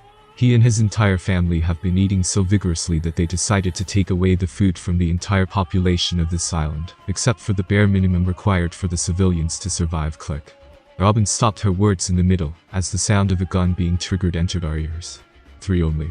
I couldn't help but chuckle inwardly, as the 2 of us saw 3 suit-wearing mafias approaching us. Well, I guess that in normal cases, that's more than enough to fetch 2 kids. However, there was one thing that they didn't know. Robin spoke the name of the mafia boss in a casual manner, and in a broad daylight this meant that based on the information that she collected, I, the one who single-handedly caused all the civilians of O'Hare to evacuate, is capable of wiping them out. Kids. One among the 3 spoke threateningly. Unauthorized druggies are not granted the rights to defile the city. Walking closer to us, the man placed his gun right next to my head, as I sat still without care. You 2 are coming with us unless death is what you wish for. Please, Robin, who feigned fear out of her, whimpered, I'll go. So please, don't hurt me. Witnessing this sudden commotion, the civilians who were initially looking at us out of curiosity, quickly scuttled away out of fear. From the back, I heard the sound of the store entrance being locked. It seemed that the control of mafias over this island was absolute. However, instead of expressing the expected fear, I instead turned my head, such that the gun's barrel was now directly pointing at my forehead, to where? To then, before he could reply, the mafia suddenly collapsed to the floor, while losing his grip over his pistol. 2 mafias at the back, having noticed this, quickly took out their own pistols. However, before they could do anything, their eyes similarly hollowed out, and they fell onto the floor. What's going on? From the above, someone, a random civilian, whispered in a mix of nervousness and confusion, "They fainted." Robin, whose head was lowered and body was trembling forcibly, raised her back in surprise. Then, looking at me, she asked warily, "Who are you?" Grinning in response, I took off the rug of a shirt that I was wearing and revealed my tattered Marine attire. The fucking Marine, that's who I am. And it was the time to act. White Snake. Within the city of Vito, the huge load of white smoke suddenly erupted out, engulfing down the whole ground in an instant. Swoop. As the civilians kept themselves silent in stupefaction from this sudden development, the smoke that harmlessly swarmed across the city began to condense and morph into multitudes of giant snakes, which frighteningly swam through the streets, looking for their prey. Bang. And in this calamity, the noises of guns being fired were heard from all around. What the hell? Someone tell me what is going on. Ga bang. Bang. The mafias who were spread out throughout the town all attempted to retaliate by using their weapons. However, the bullets simply flew through the entities of smoke without any effect. Subsequently, those snakes coiled around them, rendering them immobilized. And the smoker, the teenage Marine who hasn't moved a step yet, clenched his hand, return. At a rapid pace, the previously spread out snakes of smoke whooshed back at their master, along with the tied up mafias from all around the city. Ruthless and uncaring of the muffled cries of horror from the mafias, Smoker now watched as hundreds of them were now laid out in front of him, still immobilized and held up in the air by the huge volume of dense smoke. In one building, where a group of civilians were hiding, one old man whispered in a realization, "Don't tell me." As the other civilians' eyes turned to him, the old man, whose gaze was still fixated at the scene outside, gulped, "The recently risen dark horse of the Marine, one who chased down the countless criminals in the dangerous sea of the Grand Line, all within a year." This old man, he was someone who ensured not to miss out on the news, finding those papers the greatest joy in his miserable life as the mafia slave. After the Pirate King's execution, the pirates have begun to thrive greater than they ever did. Within this era, termed the Great Age of Pirates by Morgans, Sir Crocodile, Nightmare Gecko Moria, Heavenly Demon Dunquixote da Flamingo, Martini Hook, Hellblaze Diego, Red Hair Shanks, and Marine Hunter Dracul Mihik, numerous super rookies, made their names spread wide, swarming through the sea fearlessly. His voice trembled. His heart started beating fast. His instinct was telling him that the opportunity for change has arrived on this island. With the named Marines being occupied with the three catastrophes of the New World, the new generation of the Marine was speculated to fall short in comparison to the pirates. All except for one mere teenager who appeared out of nowhere, one whom the pirates began to call White Menace for not having failed once to catch his target. Without a doubt, the one in front of us right now is none other than, the old man's eyes gleamed in delight, Smoker. Who are you? One mafia, still caught up by the smoke, asked fearfully. The dominating mafia who oppressed the civilians and tortured them under the excuse of protecting, has now become the prey. All the civilians, after hearing the old man's remark, spectated the scene with anticipation. Why, Smoker raised his hand up, with his index finger outstretched toward the man. I am not, but a soon turning 14 teenage boy, who was miraculously saved by a strong-willed girl. Then, he flicked the extended finger, pop. And the mafia who had just spoken was now found dead, with the blood gushing out of his pierced skull. Hey. Another mafia then cried out of desperation, what is a Marine like you doing here? Our boss made a deal with you guys, didn't he, Puck? You call assholes like those Marines? The smoke immobilizing the mafias morphed once more.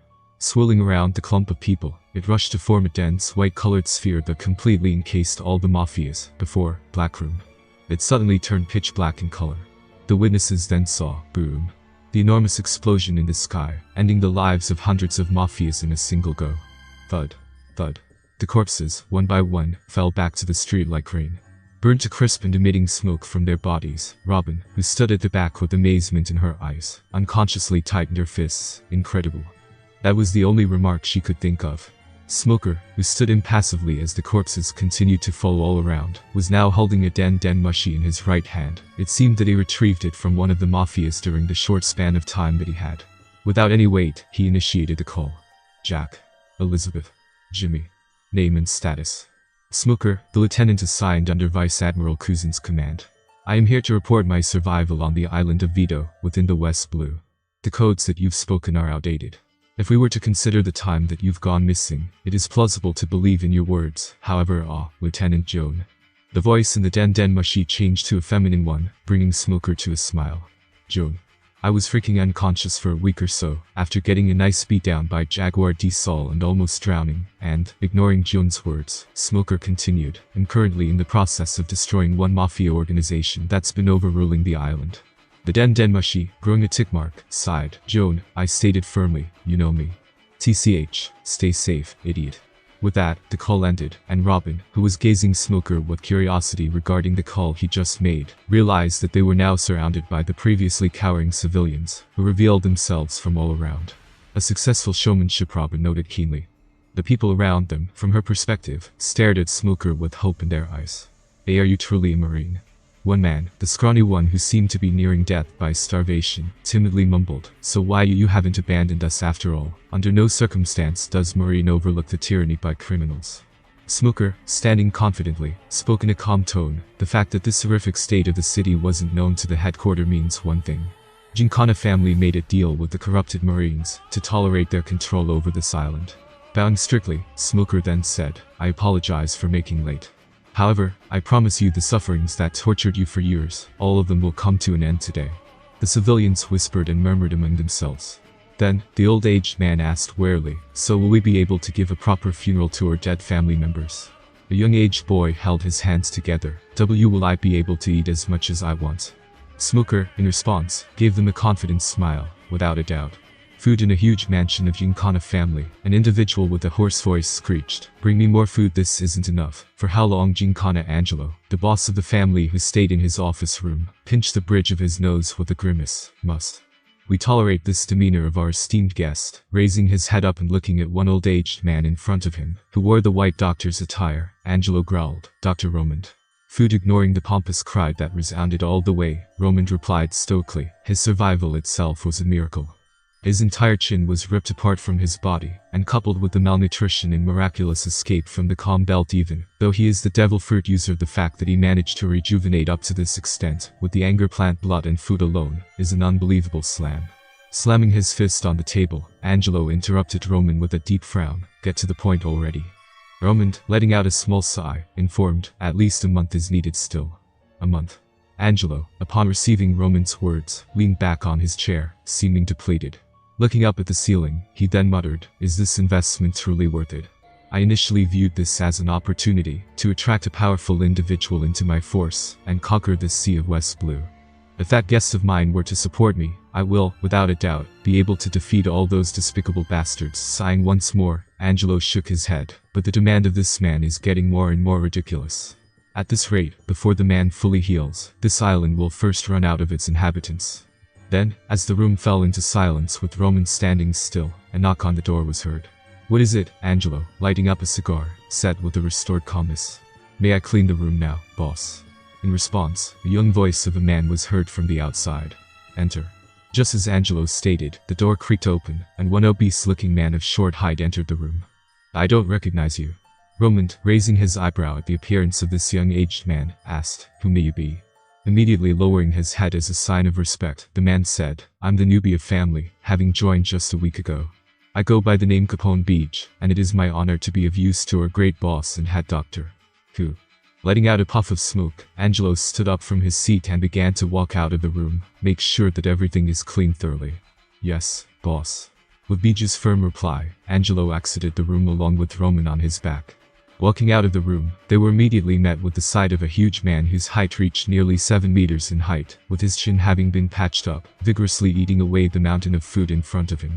Nightmare Gecko Moria. Angelo, leaning on the rail, muttered to himself, you better be worth the investment. Thud. Spectating yet another knockout of a mafia goon, the citizens of Vito found themselves in disbelief. In front of them, that one Marine named Smoker was walking across the straight street, triumphantly advancing to the huge mansion that lied just ahead. Bang. The confronting mafias, filled with horror, relentlessly shot bullets at Smoker. However, the clanging noises were heard, ones that can only be heard during the collision between two metals. Such bullets had no effect on this Marine, and there was nothing that the criminals could do to prevent the retribution upon them. Thud. The street, now entering the starry night, was filled with blood. The civilians, stepping and drenching their footwears in said blood, expressed nothing but exhilaration. Violence was justified, and blood has become their symbol of liberation. The mass massacre of criminals perhaps some Marines would have frowned upon if they were to be here. Smoker thought as he now stood in front of the gate of the mansion, believers of moral justice. Those whose ideals stood on the opposite end of absolute justice. Smoker had a firm belief that such ones are those who harbored the right mentality as Marines. But still, justice itself is flawed, or so Smoker believed. Must I stop my inhumane murders and let innocent ones suffer more? Must I care about the rights of the criminals, those who have inflicted harm upon others? The potential of rehabilitation, you say? Screw that. Since the O'Hare incident, Smoker began to remember the details of his past life that he previously wasn't able to think of. It was a challenge that he set for himself. In order to act according to his ideals, he must become strong. In order to become strong, he must not back down in difficult situations that he encounters. Now, there he stood in front of the huge entrance of the mansion. And there was no hesitation. Raising his left leg up, Smoker performed a clean kick, Renkyaku. Swoosh. In front of the civilians' eyes, the previously intact gate was now spliced into 4 clean pieces. Boom. Soundproofing. As those pieces fell on the ground, Smoker noted, soft surface, dense and thick layer. No wonder the mansion was quiet. Gazing at the front, Smoker was met with tens of remaining mafias, with one old-aged man standing in the middle. Said mafias were pointing their firearms at him, though their arms trembled in fear and disbelief. You just who the fuck are you? The old-aged man, Giancana Angelo, the boss of the family, growled unlike his usual calm self. In just one day only, everything that I built gone. You pesky Marine, have I not made a deal with you folks? The grip on his cane trembled. His face turned red from fury. Angelo, he was the scheming person who took over the entire island, as well as the ambitious fellow who desired to conquer the entire West Blue. Yet right now, he was nothing but a senile old man unable to conceal his emotion. After all, said pesky Marine standing in front of him, Smoker was someone who wiped out Angelo's entire family by himself within a day. Are you the boss of the gang? Under the eyes of civilians, those who remained outside, Smoker began his walk. Uncaring of the guns aimed at his head, he approached Angelo with casual steps. I was informed that he goes by the name Giancana Angelo. If I'm not wrong, I hope he wasn't cowardly enough to run away. Answer me, Marine. Angelo exploded in a loud scream. I promised your folks 25% of the profit, if you were to let me, you folks you say. Smoker, now standing right in front of Angelo, stated coldly, you're probably wrong about that part. Then, just as Smoker's right hand twitched, bang bang bang. The mafia surrounding him shot at once, immediately responding to the slightest movement of their enemy. However, there was one thing that they failed to see. Up until now, Smoker hasn't displayed his ability to morph his body itself into smoke, and simply block the bullets with Tekai only. This meant, swoosh. The bullets would bypass the Marine harmlessly, and, puck puck puck, inflict damages on fellow mafias, essentially ending their lives by their own hands. Thud. And not having perceived what happened in a split second, Angelo stood still, frozen. A human being that can't be killed by bullets, is he a human even? Angelo felt himself being filled with horror to the brim. Rationality was long gone, and his instinct overwhelmed him.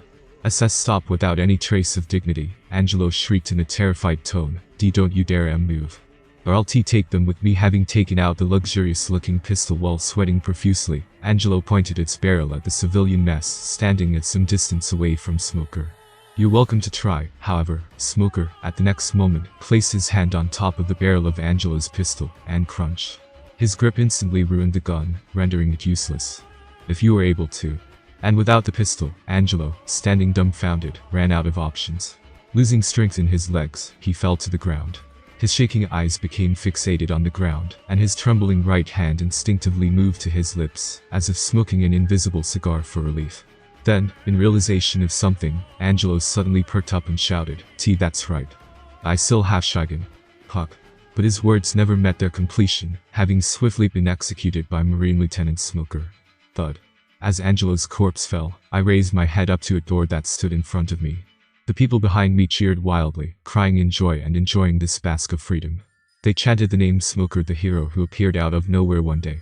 This should be enough for an alibi, I thought as I grasped the doorknob. With Giancana Angelo dealt with, the only remaining tasks are to thoroughly search this mansion, and find if there are any remaining mafias under the hide food. At the next moment, a terrifying roar suddenly boomed forth, causing everyone here to freeze. I'm hungry, bring food. It was such a monstrous scream, the noise that human beings shouldn't be capable of producing. All of you, narrowing his eyes at the door in front of him, I stated calmly, get out of here. It said food, Robin whispered with suspicion. Don't tell me that the food that mafias collected are fuad. Turning around in urgency, I said once more, hurry boom. The wall in front of me collapsed, before a huge figure revealed itself all of a sudden with one man under its grip. What is that thing? One civilian woman, hugging her body with a pale expression, whimpered.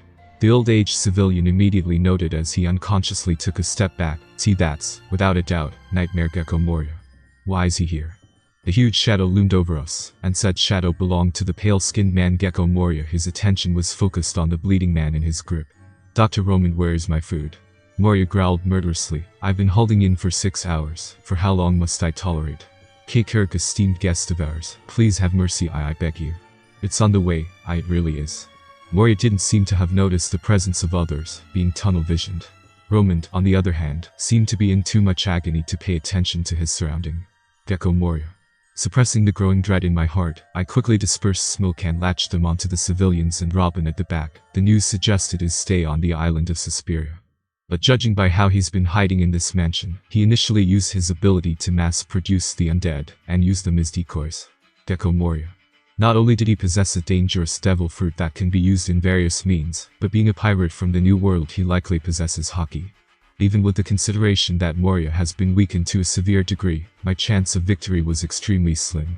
Coupled with loads of civilians who were helpless in front of the notorious pirate, the burden on my back was heavy. TCH. As expected, alive are imperfect unlike the dead. Whispering to himself, Moria revealed a huge scissor that he held with his left hand. Your skills as a doctor are quite remarkable, but not even you are able to surpass my power to bring the dead back in his perfect form. Kishishishi, for how many times must I scream food for you to understand? Subsequently, forming a wicked grin on his face, Moria mercilessly cut the shadow off from Roman, causing the latter to slump into unconsciousness. A peculiar scene unfolded in front of me. Letting go of the unconscious doctor, Moria gripped onto Roman's shadow that thrashed under his grasp. Kishishishi. Be grateful, Dr. Roman. Now, I shall make you perfect. Something that you won't be able to achieve during your entire lifetime. Moria's statement boomed across the hall. Overwhelmed by anxiety, one civilian screamed, "Ah," and with such a cry, "Ah, run, and me first, me." All civilians simultaneously fell in panic, desperately running out of the mansion with hopes of survival. The whole island fell into chaos, and the entire city, within the night, was filled with animalistic screams. Letting out a sigh to calm myself down, I eyed Robin, who looked back at me. Go. Robin looked horrified.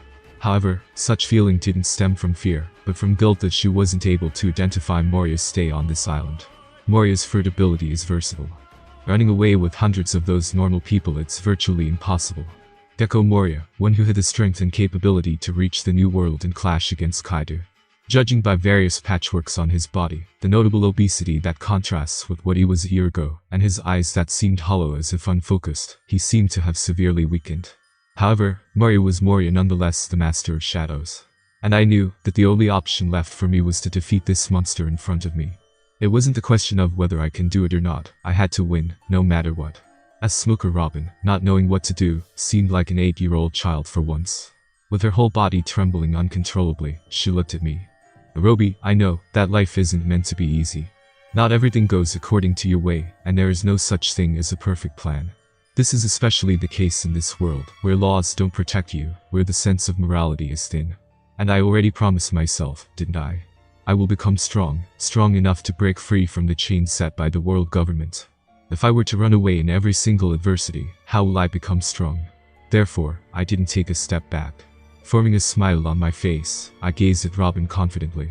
Have some faith in me, will you? Robin seemed reluctant.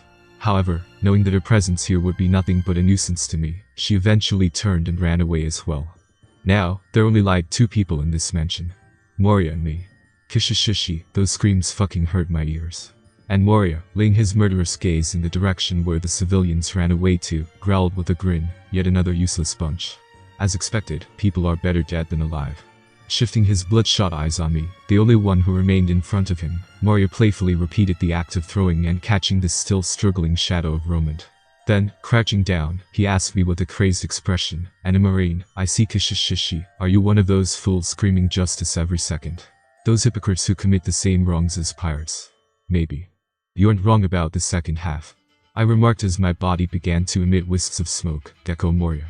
As Moria threw Roman's shadow into his mouth and engulfed it, I stated with a grin of my own, "Let's die together." And that concludes this episode. If you enjoyed it, I'd seriously love it if you guys could leave a like on the video, as it genuinely helps out so much, and it keeps me going, plus it takes only 1 second.